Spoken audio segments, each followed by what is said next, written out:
দেখুন, আমাদের ধর্ণা মঞ্চে পরিষ্কার আমরা বলে দিয়েছি, আমরা দুধকে দুধ পানিকে পানি, এটাই বলতে চাইছি।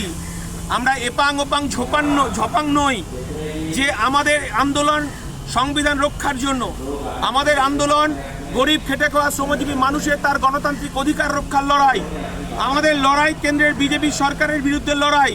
কিন্তু মমতা বন্দ্যোপাধ্যায় মাঝখানে এসে প্রোটেকশন দিচ্ছে কেন? পুলিশকে সঙ্গে নিয়ে আমাদেরকে মারধর করা হচ্ছে কেন? আসলে আমরা পরিষ্কারভাবে জানি মমতা বন্দ্যোপাধ্যায় নাগপুরের প্রোডাক্ট, তিনি আরএসএস এর দুর্গা।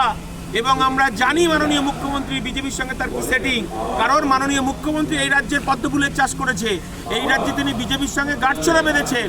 এই কথাটা পরিষ্কার হয়ে গেছে মানুষের কাছে, যার কারণেই তো স্বাভাবিকভাবে মমতা ব্যানার্জির বিরুদ্ধে কথাবার্তা তো আসবেই। এই ধর্ণা মঞ্চের মাননীয় মুখ্যমন্ত্রী পারমিশন দেননি। এই রাজ্যের মুখ্যমন্ত্রী, পুলিশ মন্ত্রী, তিনি এই রাজ্যের অভিভাবক। এই রাজ্যের যারা আদিবাসী দলিত, তাদের যন্ত্রণা, তাদের ব্যথা, তাদের বঞ্চনা, সেই কথাগুলো বলার জন্য আমরা ধর্ণা মঞ্চে আমরা একটা ছোট্ট জায়গা চেয়েছিলাম। এই রাজ্যের মুখ্যমন্ত্রী সেই জায়গা আমাদের দেয়নি। আমার দলের চেয়ারম্যান বলেছে যে আমাদের বঞ্চনা, আমাদের দুঃখ, আমাদের যন্ত্রণা, আমাদের বেদনা, আমরা একটু কাঁদতে চাই ধর্মতলায়, সেই জায়গাটা পর্যন্ত মাননীয় মুখ্যমন্ত্রী দেয়নি।